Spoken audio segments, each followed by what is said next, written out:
friends, இன்னைக்கு நம்ம சேனல்ல ஃப்ரூட் கேக் எப்படி செய்யறதுன்னு பார்க்கலாம். இந்த ஸ்பாஞ்ச் கேக் எல்லாரும் விரும்பி சாப்பிடுவாங்க. ரொம்ப சிம்பிளாவே செஞ்சிடலாம். எப்படி செய்யறதுன்னு பார்க்கலாம். வாங்க வீடியோக்குள்ள போலாம்.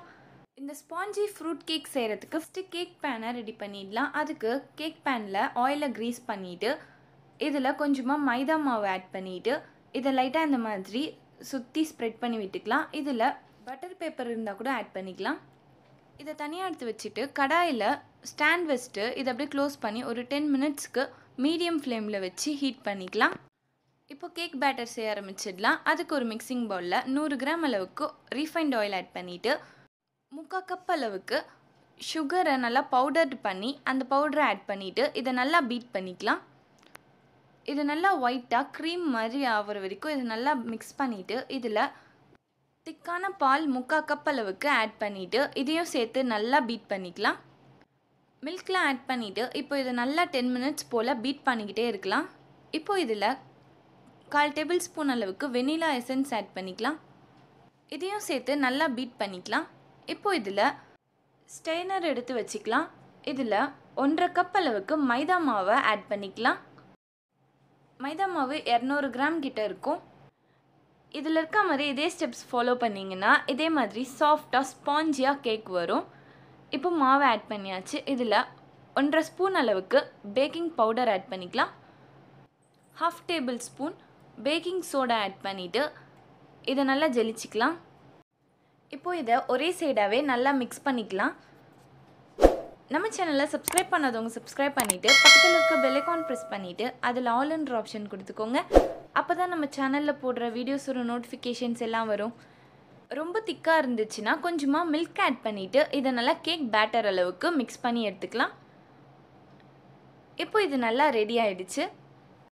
இப்போ இதில் 1 ஸ்பூன் அளவுக்கு லெமன் ஜூஸ் ஆட் பண்ணிவிட்டு இதையும் சேர்த்து நல்லா மிக்ஸ் பண்ணிடலாம். இதில் டூட்டி ஃப்ரூட்டி ஆட் பண்ணிடலாம். 1/2 கப் அளவுக்கு டூட்டி ஃப்ரூட்டி எடுத்துக்கலாம். அதில் 1 ஸ்பூன் மைதா மாவை ஆட் பண்ணிவிட்டு இதை நல்லா மிக்ஸ் பண்ணிக்கலாம். இப்போ இதை நல்லா மிக்ஸ் பண்ணியாச்சு. இதிலேருந்து நம்மளுக்கு எவ்வளோ தேவையோ அவ்வளோ இந்த பேட்டரில் ஆட் பண்ணிவிட்டு கொஞ்சமாக எடுத்து தனியாக வச்சிடலாம். அது கேக்குக்கு மேலே போடுறதுக்கு யூஸ் ஆகும். இப்போ இதை சேர்த்து நல்லா மிக்ஸ் பண்ணிடலாம். நம்ம கேக் பேனை ரெடி பண்ணி வச்சுருக்கோம். அதில் இந்த பேட்டரை ஆட் பண்ணிடலாம். இதை நல்லா இந்த மாதிரி டேப் பண்ணுறதுனால அடியில் இருக்க பபிள்ஸ் எல்லாமே வெளியில் வந்துடும். இப்போ இது மேலே நம்ம எடுத்து வச்சுருக்க டூட்டி ஃப்ரூட்டியை ஆட் பண்ணிடலாம். இப்போ கேக் பேட்டர் ரெடி ஆகிடுச்சு. இதை இப்போ பேக் பண்ணிடலாம். அதுக்கு நம்ம கடாயில் 10 மினிட்ஸ் போல் ஹீட் பண்ணி வச்சுருந்தோம். இப்போ 10 மினிட்ஸ் ஆகிடுச்சு. இதில் நம்ம செஞ்சு வச்சுருக்க இந்த பேட்டர் எடுத்து வச்சுட்டு ஒரு 35 மினிட்ஸ் போல் லோ ஃப்ளேமில் வச்சுட்டு இதை அப்படியே க்ளோஸ் பண்ணிடலாம். இப்போ 35 மினிட்ஸ் ஆகிடுச்சு. கேக்கும் ரெடி ஆகிடுச்சு. இந்த மாதிரி நைஃப் இல்லைனா டூத்பிக்கில் குத்தி பார்த்தீங்கன்னா அது எதுவுமே ஒட்டாமல் சூப்பராக வரணும். இப்போ இதோட எட்ஜஸ் எல்லாத்தையுமே இந்த மாதிரி எடுத்து விட்டுடலாம். இப்போ இது எல்லாமே எடுத்து விட்டதுக்கப்புறமா ஒரு பிளேட்டில் மாற்றிக்கலாம். டேஸ்டியான ஃப்ரூட் கேக் ரெடி ஆகிடுச்சு. இந்த மாதிரி கண்டிப்பாக ட்ரை பண்ணி பாருங்கள். எப்படி இருக்குன்றதை கமெண்ட் பாக்ஸில் ஷேர் பண்ணுங்கள். ரொம்ப சாஃப்டாக சூப்பராக வரும். இதுக்கு முன்னாடி நம்ம சேனலில் ஓரியோ கேக் மலாய் கேக்லாம் போட்டிருக்கோம். அந்த வீடியோலாம் செக் பண்ணி பாருங்கள். ரொம்ப சிம்பிளான ரெசிபீஸ் தான். இப்போது இதை கட் பண்ணி பார்த்துடலாம். நல்லா சாஃப்டாக கட் ஆகுது கேக். இது நம்ம எக் இல்லாமல் அப்படியே செய்கிறோம். ரொம்ப டேஸ்ட்டாக சூப்பராக வரும். கடையில் விற்கிற மாதிரி அதே டேஸ்ட்டில் இருக்கும்.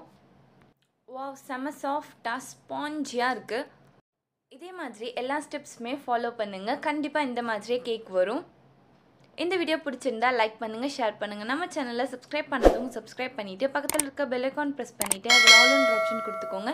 அப்போ தான் நம்ம சேனலில் போடுற வீடியோஸோட நோட்டிஃபிகேஷன்ஸ் எல்லாம் வரும். தேங்க்ஸ் ஃபார் வாட்சிங்.